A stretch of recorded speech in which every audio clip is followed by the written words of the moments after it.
The most dangerous lie isn't the one people tell you. It's the one you design yourself. At exactly 9:17 p.m., Ethan Caldwell's Swiss watch stopped ticking, just for a second, just long enough for something far more important to disappear. A sealed envelope holding $10,000, gone from table 12 without a sound, without a witness, without a trace. And if you've ever wondered what you would do in a room full of power, pressure, and silence, you might want to pay attention to what happened next, because not everyone in that room was who they seemed, especially the ones who said nothing at all. Ethan didn't panic. Men like him never did.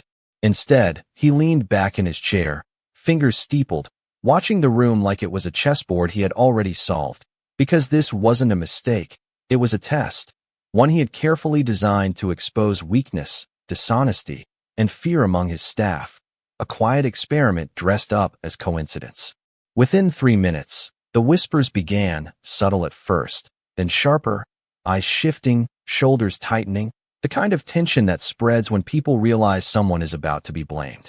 A security guard stood near the entrance, older, steady, the kind of man most people stopped noticing after a while, and that made him the easiest target.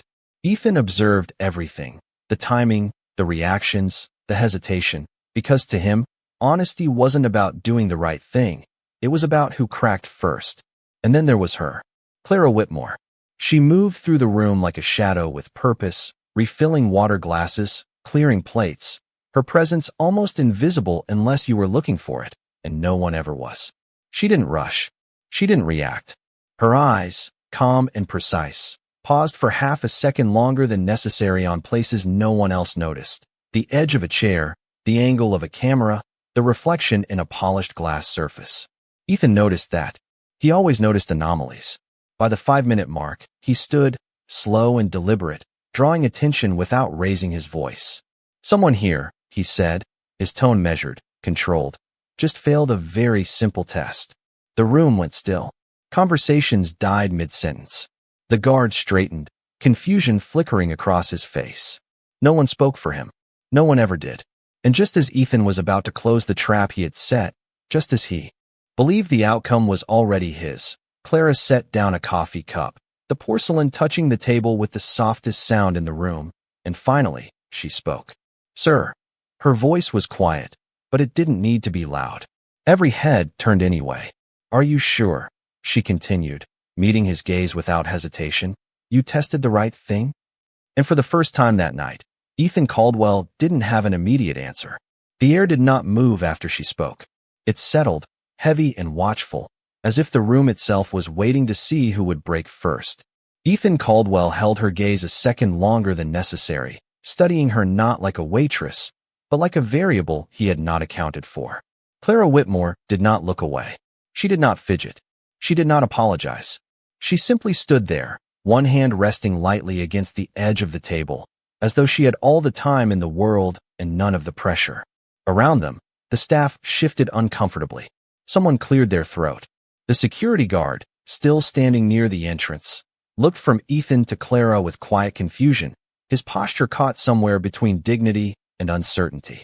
Ethan exhaled slowly, the faintest smile touching his lips, the kind that usually came before he dismantled someone's argument piece by piece. "Enlighten me," he said, his tone calm but edged with control. Clara nodded once, as if she had expected that answer. She stepped forward, not toward him, but toward the table where the envelope had been. Her movements were precise, unhurried. "You created a situation," she said softly, "where everyone was supposed to reveal who they are under pressure." Her fingers hovered just above the polished surface, tracing an invisible line. But pressure does not reveal truth if the environment is already distorted. Ethan's eyes narrowed slightly. That was not the direction he had expected. Distorted how, he asked. Clara glanced briefly toward the ceiling, toward a camera no one else had thought to notice in that moment, then back to him. "Timing," she said. "The envelope disappeared exactly when your watch stopped." A few heads turned instinctively toward his wrist. Ethan did not move. "Coincidence," he replied. "Maybe," Clara said, her voice still calm, still measured. "But the camera above this table lagged by 2 seconds at the same moment. That is not coincidence." The room shifted again, the tension tightening like a drawn wire. Ethan felt it now, the subtle change, The way control was no longer sitting entirely in his hands. "You were suggesting what?" he asked. Clara did not answer immediately. Instead, she turned her head slightly, her eyes settling on the reflection in a nearby glass panel, where the room appeared reversed, quieter, more honest. "I am suggesting," she said, "that when you design a test to catch dishonesty, but remove the conditions for fairness, you are not observing truth." She paused, just long enough for the words to land. "You are manufacturing failure." A silence followed that felt different from before. Not uncertain, not tense, clear. The kind of silence that comes when something uncomfortable begins to make sense. The security guard shifted again, this time straighter, as if the weight on his shoulders had changed shape. Ethan looked at Clara more closely now, really looking, noticing the steadiness in her posture, the absence of fear, the way she spoke without trying to impress him. "And you figured all of this out," he said slowly, "while serving tables?" Clara met his gaze, her expression unchanged. "No, sir," she replied. "I noticed it because I was not trying to prove anything." And for the first time that night, Ethan Caldwell felt something unfamiliar settle beneath his control. Not doubt, not yet, but something close enough that he could not ignore it. Something shifted in the way Ethan Caldwell saw her, not dramatically, not enough for anyone else to notice, but just enough to interrupt the certainty he had built his entire life on. He had spent years turning unpredictability into patterns, turning people into data points he could measure, control, and, when necessary, discard. That was how he built his empire. That was how he stayed ahead. And yet Clara Whitmore stood in front of him like a question he could not reduce into numbers. She did not argue. She did not defend. She simply observed, and somehow that unsettled him more than confrontation ever could. "You speak like someone who has seen systems fail before," he said, his voice quieter now, less performative, more curious than he intended. Clara tilted her head slightly, as if considering how much truth the moment deserved. Around them, the staff remained frozen in place, caught between fear of being noticed and fear of missing what was unfolding. The security guard, whose name was Thomas, stood a little taller now, his hands no longer clasped in quiet resignation, but resting at his sides with a trace of dignity returning. Clara glanced toward him for just a second, not long enough to draw attention, but long enough to reveal something Ethan almost missed. Recognition, not of a person, of a pattern. She had seen this before. "I have seen what happens," she said finally, her voice even, "when people confuse authority with accuracy." Ethan's jaw tightened slightly at that, not out of anger, but because the statement landed too close to something he did not like examining. He stepped closer, closing the distance by just a few inches, enough to remind anyone else in the room who he was. But Clara did not step back. She did not shift. She remained exactly where she was, grounded in a way that made his presence feel less dominant than usual. "You think I am wrong," he said. Clara shook her head gently. "I think you are precise," she replied. "But precision is not the same as truth." The words settled slowly, like dust in a quiet room. Ethan looked at her more carefully now, noticing details he had ignored before. The way her uniform, though simple, was always perfectly arranged. The way her movements carried no wasted energy. The way her eyes did not search for approval, only for clarity. This was not accidental. This was practiced. "Where did you learn to see things like this?" he asked. It was not an accusation. It was a genuine question, and that alone surprised him. Clara did not answer immediately. Instead, she reached for a glass on the table, straightening it by a fraction of an inch, aligning it with the edge as if restoring order to something only she could fully perceive. "When you spend enough time in places where people are not heard," she said softly, "you learn to listen to what they do not say." Ethan felt that again, that subtle disruption under his control, the sense that the conversation was moving somewhere he had not planned. "And what am I not saying?" he asked before he could stop himself. Clara looked at him then, really looked, her gaze steady but not confrontational. "You are not testing honesty," she said. "You are testing loyalty to your version of reality." The words did not echo. They did not need to. They stayed exactly where they were spoken, heavy and undeniable. Ethan did not respond right away. For the first time that night, he was not calculating his next move. He was thinking, and in a room built on power, where every decision usually bent toward him, That alone was enough to change everything that would happen next. The room did not return to normal after that. It could not. Something invisible had shifted, and everyone felt it, even if they could not name it. Ethan Caldwell straightened slowly, adjusting his cuff as if restoring order through habit alone, but the gesture no longer carried the same authority it had minutes ago. His eyes moved past Clara, scanning the room, recalibrating, searching for something he could anchor himself to again. He found none. Instead, he found people avoiding his gaze, not out of fear, but uncertainty, and that was new. Very new. "You are making a bold assumption," he said finally, his voice controlled, but no longer effortless. Clara did not react to the tone. "No, sir," she replied quietly. "I am describing a pattern." A subtle murmur moved through the staff, quickly suppressed, but not before it reached him. Ethan noticed everything. Always. And now, for the first time, he was noticing something he did not like. Influence that did not belong to him. He turned slightly, gesturing toward the entrance. "Thomas," he called, his voice firmer now. The security guard stepped forward, hesitant but steady. "Have you ever taken anything that did not belong to you in this building?" Ethan asked. The question hung in the air, sharp and deliberate. Thomas swallowed, then shook his head. "No, sir. Never." His voice was not loud, but it did not tremble. Clara watched, her expression unchanged, but her eyes followed the exchange with quiet precision. Ethan nodded once, as if acknowledging the answer, but not accepting it. "And yet," he continued, "you were the only one positioned near the exit when the envelope disappeared." It was clean logic. Simple. Controlled. The kind of reasoning that had built billion-dollar decisions. The room leaned toward it instinctively. But Clara did not. She stepped forward again, just half a step, enough to re-enter the space between accusation and conclusion. "Position does not equal action," she said. Ethan looked at her, sharper this time. "An absence of proof does not equal innocence," he replied. For a moment, the two statements existed side by side, neither overpowering the other, balanced in a way that made the room hold its breath. Clara nodded slightly. "That is true," she said. "But then the question becomes, what are you actually trying to prove?" Ethan's gaze hardened, not with anger, but with resistance. "That my staff can be trusted," he said. Clara's eyes did not leave his. "No," she replied gently. "You are trying to prove that you can predict them." The words landed differently, not as a challenge, but as a quiet correction. And somehow, that made them harder to dismiss. Ethan took a slow breath, then turned his attention back to the table, to the empty space where the envelope had been, as if seeing it again from the beginning. "Then explain it," he said. "If the test is flawed, if the assumptions are wrong, then where is the envelope?" Clara did not answer right away.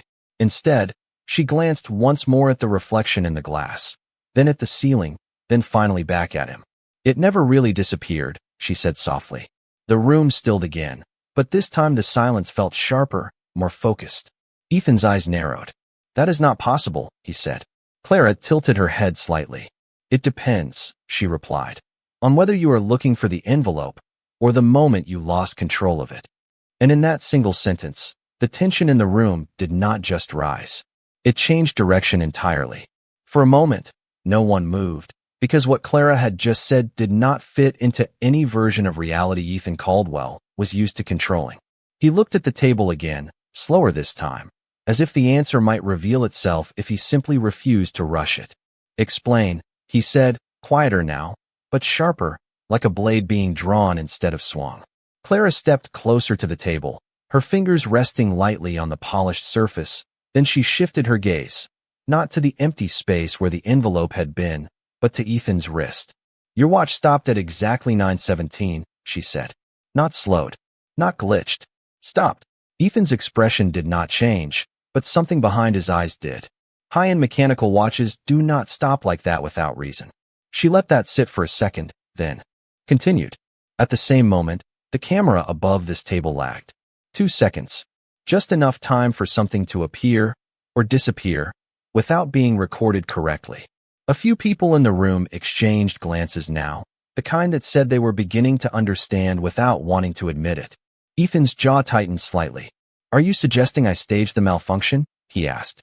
Clara shook her head gently. "No," she said. I am suggesting you assumed the system was perfect. She reached for a nearby glass, lifting it just an inch, then setting it back down in almost the exact same spot. Almost. But perfection creates blind spots, she added. Ethan followed the movement, his mind already running ahead, reconstructing the sequence, searching for the gap. Go on, he said. Clara turned slightly, her eyes now moving toward the reflection in the glass panel again. When the watch stopped, you looked at it, she said. Everyone did. It was subtle, but it drew attention upward, away from the table. She paused, letting the memory settle into the room. In that exact moment, the envelope was no longer the center of focus. Ethan's breathing slowed, controlled, but no longer automatic. So where is it? He asked again. But this time the question carried something else. Not authority, curiosity. Clara looked back at him, and for the first time, there was the faintest hint of something in her expression. Not triumph, not defiance, recognition. You moved it, she said softly. The words landed without force, but they hit harder than anything spoken before. A ripple moved through the room, quiet but undeniable. Ethan did not respond immediately. His mind replayed the moment, second by second, the pause, the glance, the instinctive adjustment of his cuff, the slight shift of his hand against the table edge. A detail so small it had not registered as an action. Until now, Clara did not step back. She did not press further. She simply let the realization unfold on its own. Not intentionally, she added after a moment. But you created the distraction. And in correcting it, you changed the outcome. Ethan looked down at his hand slowly, as if it belonged to someone else, as if it had acted without his permission. The room was silent, but no longer tense. It was something else now. Clear. Almost inevitable.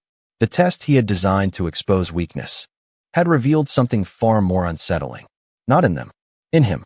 And as that realization settled in, heavier than any accusation, Ethan Caldwell understood something he had never had to face before.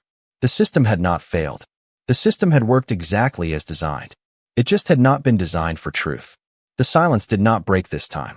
It deepened, stretching across the room like something no one wanted to step into first. Ethan Caldwell kept his eyes on his own hand for a second too long, then slowly lifted his gaze back to Clara, but the look in his eyes had changed. It was no longer the sharp certainty of a man who controlled outcomes. It was something quieter, something searching. So you are saying, he began, choosing each word carefully, that I failed my own test. Clara did not answer immediately. She studied him the way she had studied everything else that night, not judging, not rushing, simply observing what was now visible. I am saying, she replied softly, that the result was never about them. Her eyes moved briefly across the room, over the staff who still stood frozen between relief and confusion, then back to him. It was always going to reflect you. The words settled slowly, but this time they did not create tension.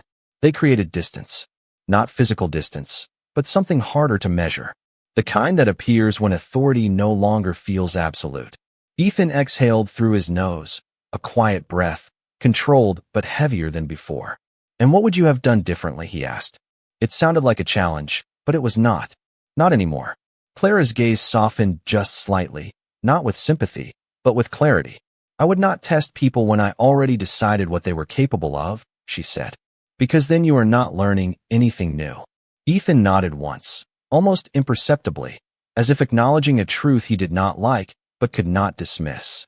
Behind him, one of the staff members shifted, then another, the room slowly beginning to breathe again, but no one dared to speak. Not yet. The weight of the moment had not lifted. It had only changed shape. Ethan turned his head slightly toward Thomas, the security guard, who now stood with a quiet steadiness that had not been there before. You can return to your post, Ethan said. The words were simple, but they carried something new. Not dismissal, not judgment, something closer to correction.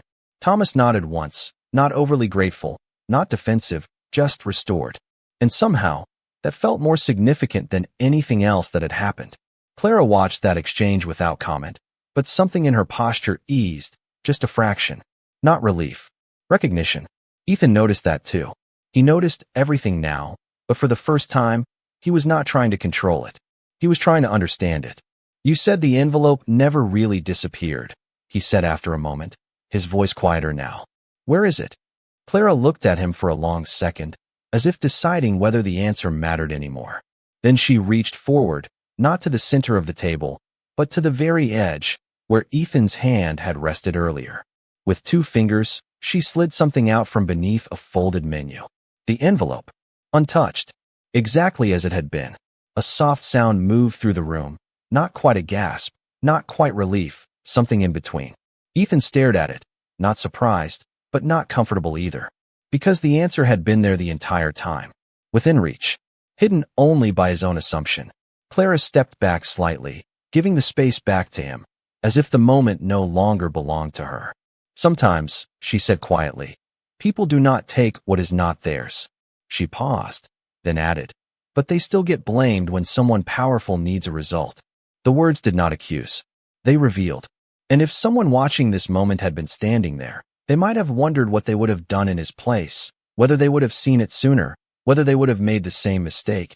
And maybe that is the kind of question that stays with you longer than any answer, the kind that makes you pause, think, and decide what you believe about people when no one is watching. Ethan did not reach for the envelope immediately. Instead, he looked at Clara again, longer this time, as if realizing that the real outcome of the night was not the test, not the money, not even the mistake. It was her, and the fact that she had seen everything he had missed. No one reached for the envelope, not even Ethan, because something about it no longer felt like the center of the story. It had become evidence, not of theft, but of something far less comfortable. Assumption, control, and the quiet ways both could fail. Ethan's gaze remained on Clara, but now there was a new layer beneath it, something sharper than curiosity. Recognition was turning into suspicion, not of wrongdoing, but of depth. You noticed everything, he said slowly, almost to himself. Clara did not respond. She simply adjusted the edge of a napkin that did not need adjusting, her movements as precise as before, as if the room had already returned to normal for her, even if it had not for anyone else. Ethan stepped closer to the table, finally picking up the envelope, weighing it lightly in his hand, not for its contents, but for what it now represented. Most people, he continued, would have just pointed to the obvious answer. His eyes lifted to meet hers again. You did not. Clara met his gaze, calm, unreadable. Obvious answers are usually designed to be found, she said. The sentence was simple, but it carried something underneath it, something that did not belong to this room, or this job, or this moment. Ethan heard it, and for the first time, he did not dismiss it. He studied her more carefully now, noticing what he had overlooked before. The way she stood, not deferential, not defensive, just grounded. The way her eyes moved, not randomly, but with intent, as if she was always tracking more than what was visible. The way she spoke, not to impress, but to reveal only what was necessary. This was not accidental. This was trained. You have done this before, he said quietly. It was not a question. Clara paused for the smallest fraction of a second. Most people would not have noticed. Ethan did. Done what? She asked. Her tone did not change, but something in the timing did. Ethan's eyes narrowed slightly. Seen through something designed to mislead, he said. Clara did not answer immediately. Instead, she glanced once more at the reflection in the glass panel, where the room looked softer, less controlled, more honest. Everyone sees more than they say, she replied. Some just choose not to ignore it. The answer was careful. Too careful. Ethan felt it. The gap between what was said and what was withheld. He turned slightly, scanning the room again. But this time he was not looking for guilt. He was looking for context. For anything that might explain her. His gaze paused briefly on Thomas, the security guard, now back at his position, but watching Clara with something close to quiet respect. Not surprise. Recognition. Ethan caught that. Filed it away. Then his attention shifted again, this time to the subtle details others missed. The way Clara had known the camera lag without checking it. The way she had connected timing, movement, and distraction without hesitation. The way she had never once looked uncertain. These were not guesses. These were patterns. And patterns came from experience. You are not just a waitress, Ethan said, more to himself than to her. The room did not react, but the air seemed to sharpen slightly, as if something important had just been placed on the table, even if no one had named it yet. Clara looked at him, her expression unchanged, but her silence now felt different. Not neutral, intentional. And in that silence, there was something that did not belong to this place. Something that suggested this moment, this test, this entire situation might not have been as one-sided as Ethan had believed. That perhaps, without realizing it, he had not been the only one observing, not the only one testing. And if someone watching this moment had been standing there, they might have started to wonder the same thing Ethan was beginning to realize, that sometimes the person you think you are evaluating has already been evaluating you from the very beginning.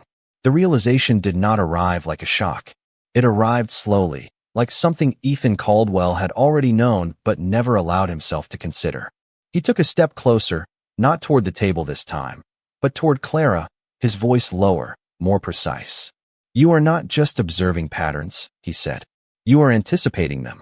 Clara did not move, but for the first time, she did not immediately respond. And that silence confirmed more than any answer could. Ethan's eyes sharpened, connecting pieces that had been scattered just moments ago. "You knew the camera lag," he continued. "You knew the timing of the watch. You knew where attention would shift before it happened." He paused, just long enough for the weight of his next words to settle. "That is not something you notice in a moment. That is something you recognize from experience." The room felt smaller.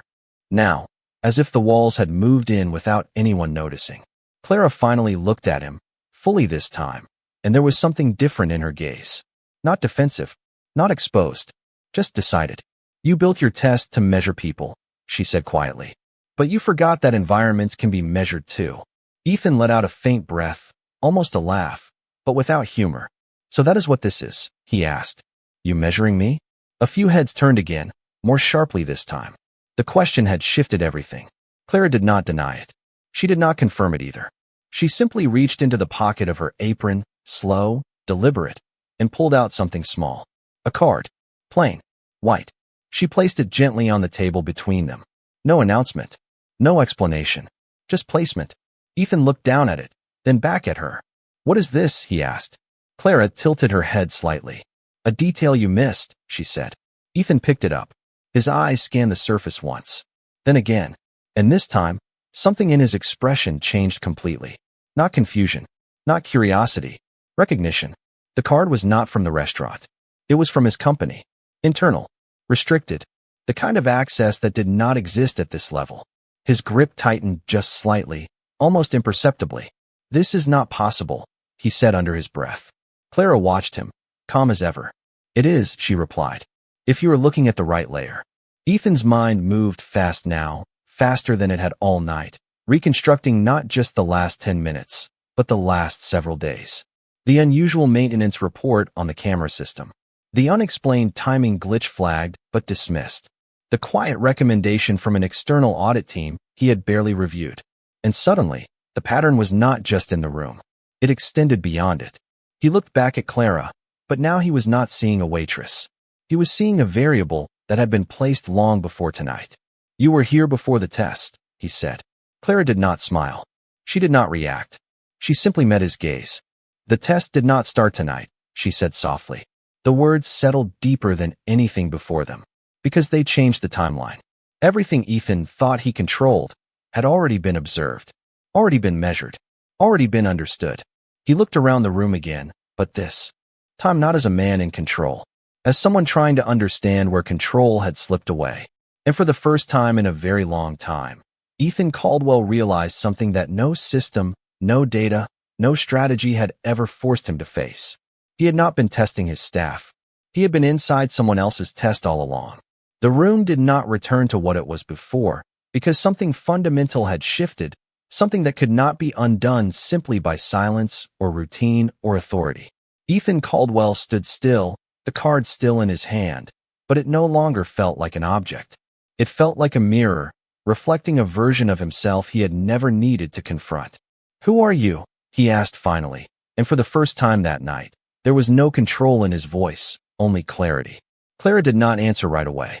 She reached for the envelope, not to take it, but to slide it gently back toward him, restoring it to where he believed it had always belonged. Then she looked at him, steady, composed, unchanged. "Someone who was asked to observe," she said quietly. "Not your staff. You." The words settled without resistance, because at this point, resistance would have required a certainty he no longer had. Ethan's eyes lowered briefly, then lifted again, but differently now, not searching for weakness, not measuring value, just seeing. He looked around the room, at the people he had tested, the people he had reduced to variables, and for the first time, he noticed something he had overlooked for years. They were not reacting to him anymore. They were watching him, and that changed everything. The audit team, he said slowly, piecing it together. You are with them.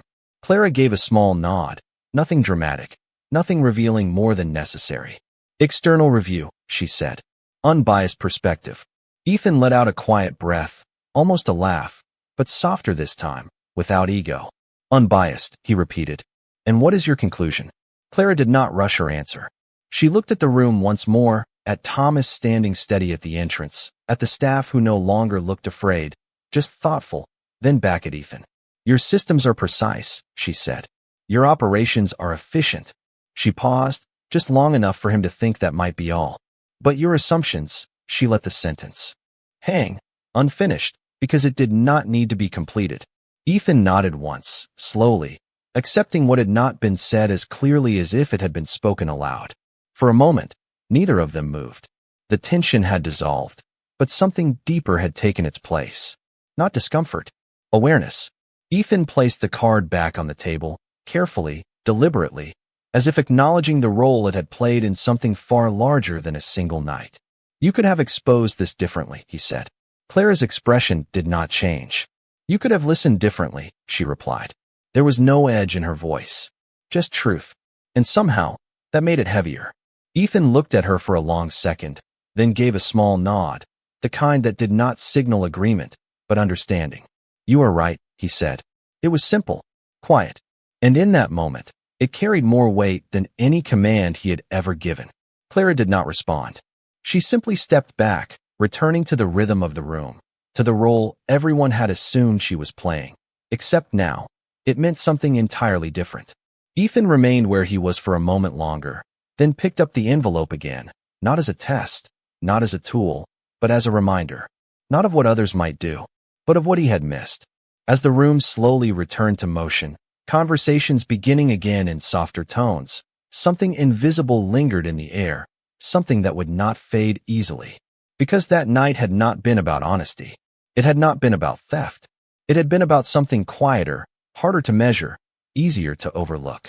The difference between control and understanding.